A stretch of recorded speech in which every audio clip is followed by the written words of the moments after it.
Hi everyone, it's me, Kat Muir from Cheap and Easy Eats, and today we're going to be doing a pavlova.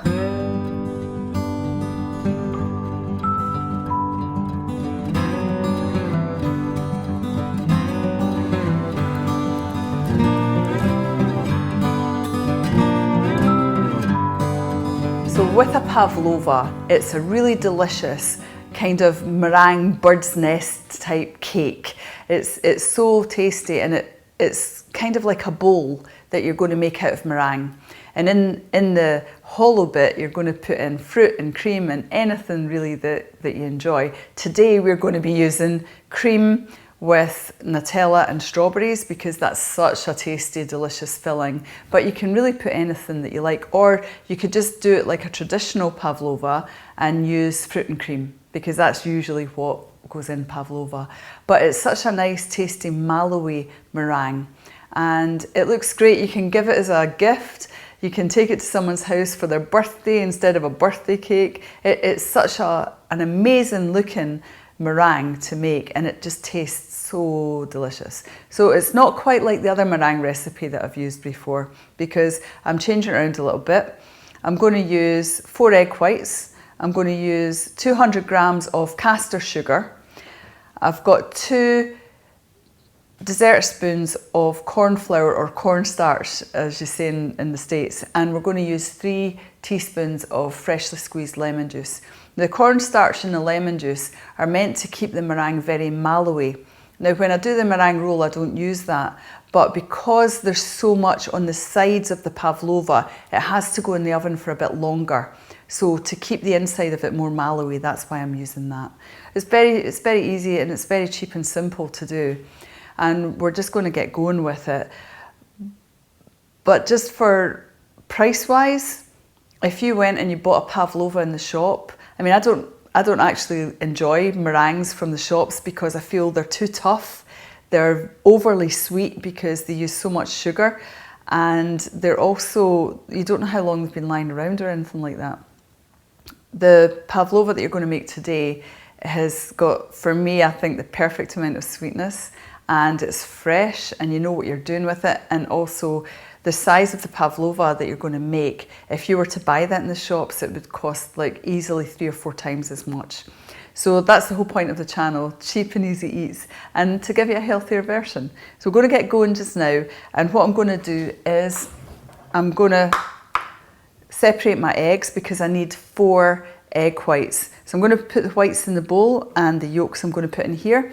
And with the yolks, I can do things like lemon curd or custard or pastry cream or a whole lot of other things actually. So I always like to keep my yolks. Now, I'm just going to split it the way I usually do. There's lots of ways you can separate the egg. I quite like just doing it in the shell, and all I'm doing is transferring it from one shell to the other. But you can put it into your hands as well. A lot of people like to do it that way, and they just drain it through their fingers. It's whatever you like, really. If you're doing it with kids, you might want to drain it through your fingers because it's kind of an easier way for children to do. I just feel it's so messy when you're doing a few eggs. As long as you're careful when you separate it, watch out for sharp edges, and it's always best to have the eggs at room temperature, not from the fridge, or else it's harder to beat the eggs as well and get the fluffiness, and it's harder to separate them too. It doesn't matter if a little bit of egg white goes in with the egg yolk, but if you get any egg yolk in with the egg white that you're going to be mixing, then you have to take it out. You need to get a spoon and take it out. I always like to use free-range eggs. I do that because the whole animal cruelty thing, I'm not very big on. Okay, now I've managed to get some egg yolk in to the egg white, so I'm going to show you how to deal with that.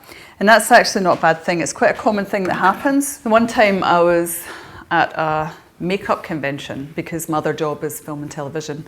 I work as a hair and makeup artist.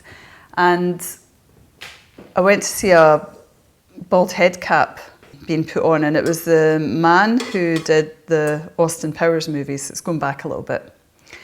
And he totally messed up the bald head cap, and he was so cool about it. And he said, this is a great learning experience because these things happen and this is how you deal with it. So all I'm doing is I'm going in with my spoon, and I'm just taking the egg yolk out, because if there's any egg yolk in with your meringue, it won't work at all. So you really have to be very careful in getting it out. And although this doesn't happen a lot, it has happened to me before, and it's fine. So I'm just going to take it out as best I can with a spoon. And now I'm going to get a piece of kitchen roll and just get it out from up in the sides. Now you can see there's still a bit of egg yolk there, and we're just going to take it out. So there's some on the side of the bowl, and there's just some down here. So all I'm doing is just going in with the kitchen roll and just catching a little bit of it. There we go. So I've got most of the egg yolk out. You can see that it's pretty much gone. So that can happen, and that's how you get rid of it. It's not a big deal at all. I've heard some people say they had to start all over again, but you don't need to do that. So now we're just going to do my last egg. Sometimes when you've got a stringy bit like that, you can cut it off or with the other shell, just like I'm doing. Or you can choose not to put it in as well, which some people don't like to put it in. They feel it goes a little bit tougher and stringier. I haven't really found that myself, but I mean, it's all good. Right, and there's our egg yolks in one bowl and our egg whites in the other, and that's looking pretty good. So all I'm going to do now is I'm going to whisk it up. Now to whisk it, I want to whisk it until it's about quite frothy, so I'm going to whisk it for about 4 minutes, and then at that stage I'm going to start to add my sugar.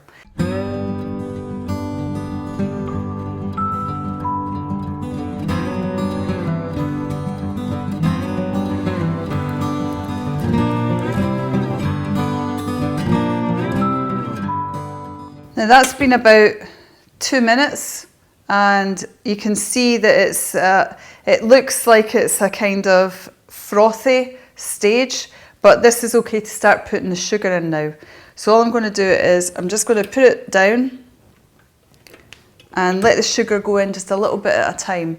Now when you're doing a meringue, you want to add the sugar little bits at a time, because if you put it all in at once, you'll just ruin all that air that you're putting into it. And when you start off with it just with the egg whites, I usually go from a slow to a medium, and eventually I take it up to high over the space of a little bit of time. Now normally I would do this for about 4 minutes, but actually it's only needed 2 minutes to get to the stage that I'm looking at, and that's fine. If you're using a hand whisker, it might take you a bit longer, but you're looking for it to be white, to hold its shape, but to still look quite frothy. And then all I'm going to do is a little bit at a time, I'm just going to add some sugar. So I'm going to put it onto a low speed, and then we'll take it from there.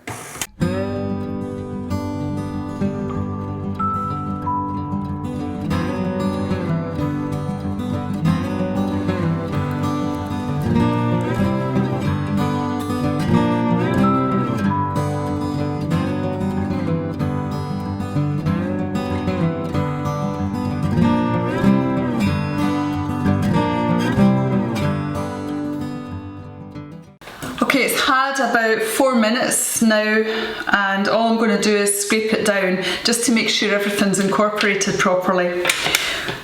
Usually when I make meringues, I use icing sugar, and that's quite good because you don't have to worry so much about it dissolving and incorporating. But when you're using caster sugar, you need to make sure that it's all incorporated in, and sometimes it can get stuck on the sides and do different things. If it hasn't, I mean, it's not the end of the world if it hasn't been incorporated in. It just means that you'll get some sort of more sticky gooey patches that might end up going a little bit different colour, and it's not quite as even, but I mean it still tastes really good. It's like meringue's one of these things, as long as you beat it properly and you put it to the correct temperature in the oven, it's a fairly surefire method. So all I've done is scraped it down. I'm going to give it another 4 minutes now, and you can see it's whipping up beautifully, so even getting a bit of egg yolk in, it doesn't really matter, it's still working. So I'm going to put it up to the highest speed I've got on my mixer, and if you're doing it by hand, it's just the same thing. Put it up to maximum you've got, put it up to turbo, and give it another 4 minutes.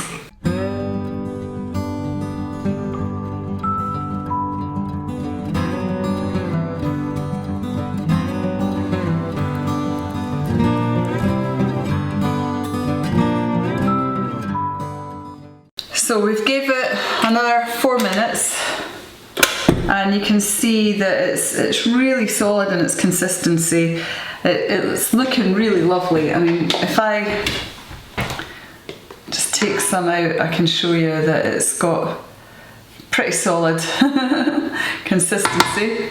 It's not going to come off of there very easily, and that's really what we're looking for. So now at this stage I'm going to put in the lemon juice and the cornflour or cornstarch, and that's going to just give it that mallowiness where it's not going to set inside and go that kind of dried out rock hard way.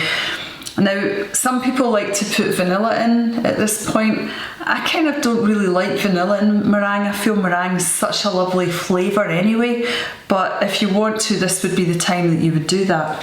So let me just put in, I'm going to put in 3 spoons of lemon juice. And that gives it the acid that's quite important to stop it setting so hard. And I've got 2 dessert spoons of cornflour, and I'm just going to put that in. And I'm going to mix it up for another minute, and that should be us.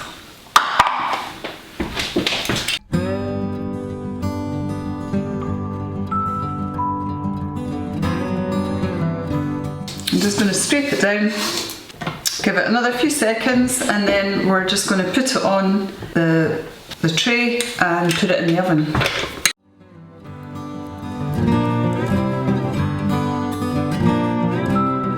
Okay, so that's us. It's had a good amount of time to beat, roughly about 12 minutes to 14 minutes from start to finish. And now all I'm going to do is I'm going to take it out and put it on my baking tray, and I've got some baking paper on top. Now, normally I don't mind having a bit of movement and things, but with this, I'm actually going to stick the paper down to the baking tray a little bit, and I'm going to preheat my oven to 140. Now, I'm going to preheat the oven to 140 and give it 10 minutes at 140. Then I'm going to turn the oven down to 100, and I'm talking about centigrade, not Fahrenheit, and then I'm going to leave it for 90 minutes at 100 degrees centigrade. So I'll start preheating my oven, you'll hear a little whir in the background, and then I'm going to put this onto my paper. Now all I'm going to do is just put a little bit of the meringue mixture underneath the paper and it'll stick. I don't normally like doing that because I don't like to bake it, but because I've got to shape the meringue, there will be a bit of movement, so that's why I'm going to stick it down a little bit. So all I'm going to do is just put a little bit of meringue and just stick the paper down. And as long as you wash it fairly quickly after you've been cooking with it, it'll come off quite well.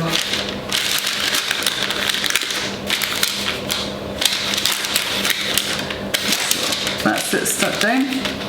And I don't like to waste things, so I really like to get everything out of here, of the balloon whisk. With a hand mixer, the whisks are a bit smaller and you don't lose quite as much of the meringue. But on a stand mixer, it's a big balloon whisk, so it'll hold quite a lot and you really need to work and get it out. So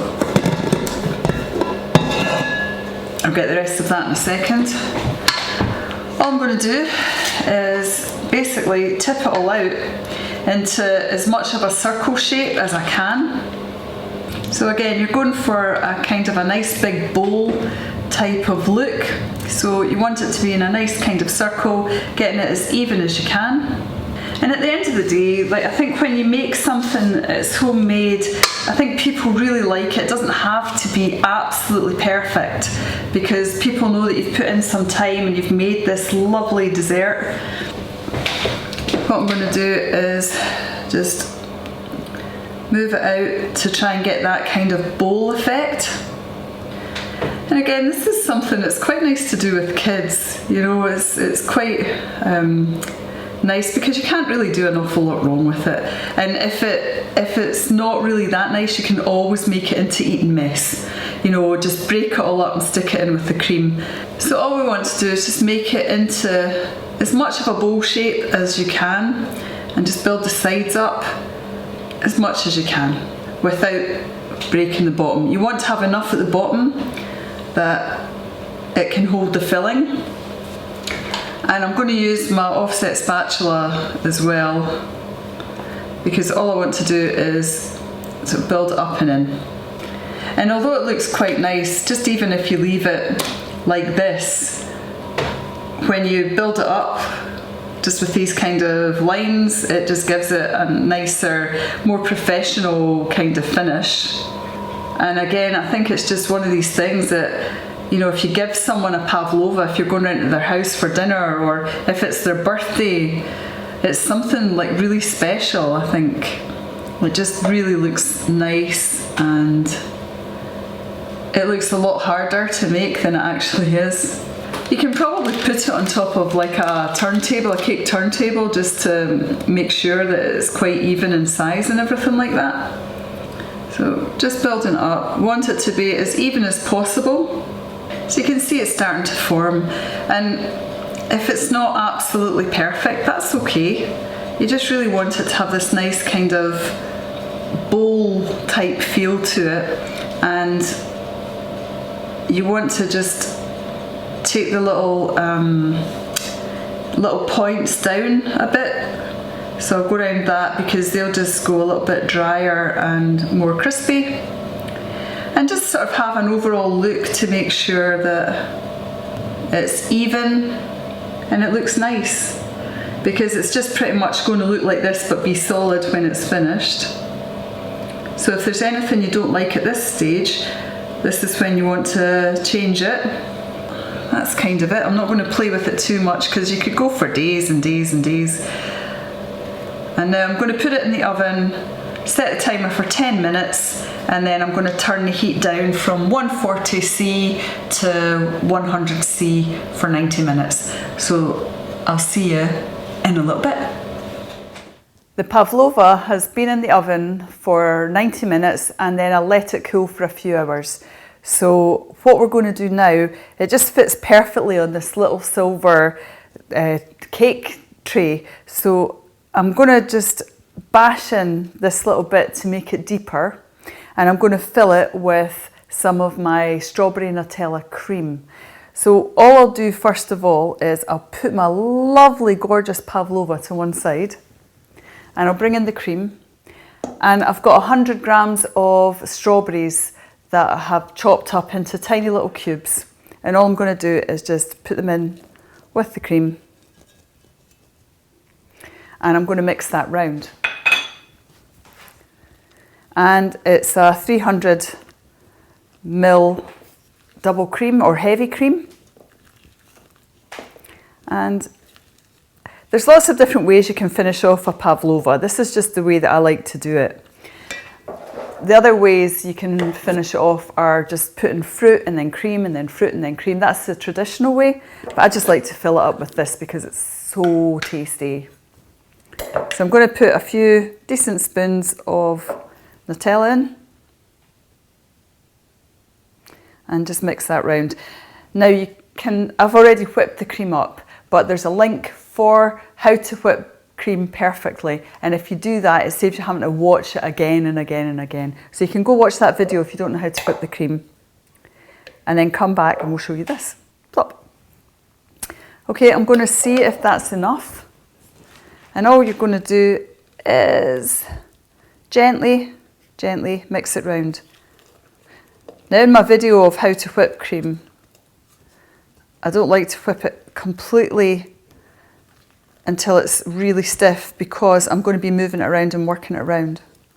And that's why. Because if you've got your cream and it's really stiff, then it'll start turning into cheese.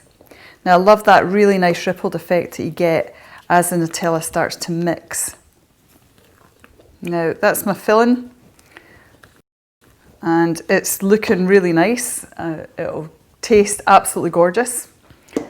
And now we're back to our gorgeous pavlova, and really if you look at it, I mean, I'm not a perfect type of person, but it just looks stunning like this, and it's such a lovely gift for someone.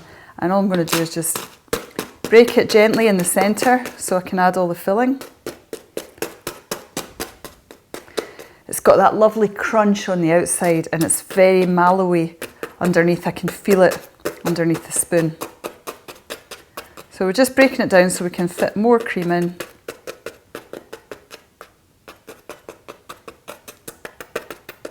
Just like that. And now I'm just going to take my gorgeous filling and pop it in. And it's all down to taste. You can put more strawberries in, or you can put some different fruit. Raspberries go really well in this as well. Raspberries and strawberries are lovely. Passion fruit's also nice if you strain the juice out through a sieve. You don't want to put the seeds in. And you can add more Nutella or less Nutella or no Nutella. But I find this is a really, really tasty accompaniment. So now that I've done this, I'm just going to get a few strawberries and cut them up just for decoration on top. I've got some here that I've washed earlier.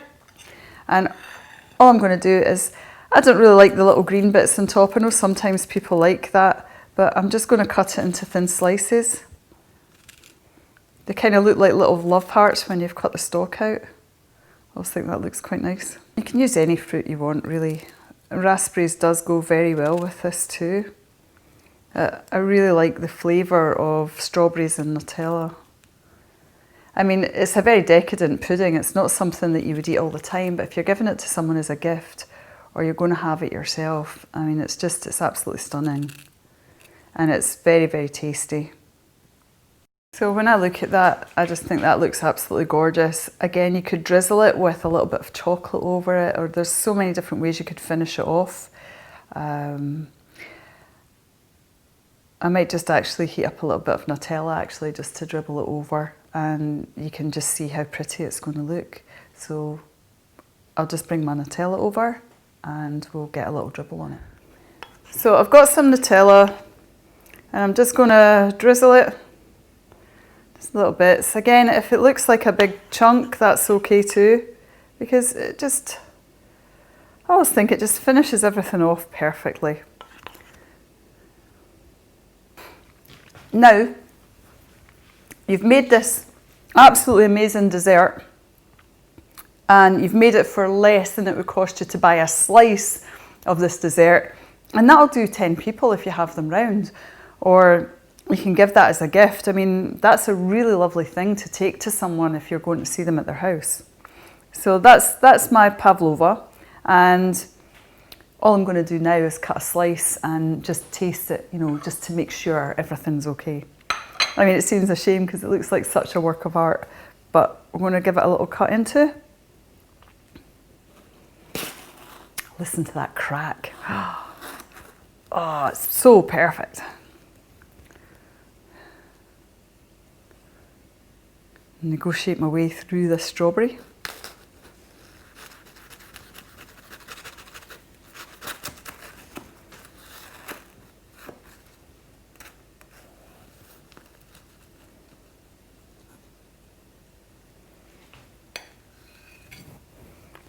Now, you can see that mallow in there. And I'll just show you, look how lovely and soft and mallowy it is inside. It's absolutely gorgeous. I'm going to just have a little bite of this. That is incredibly tasty. Look, you've got that lovely crunch and crack on the top. And let's just go in here. Good old spoonful of it.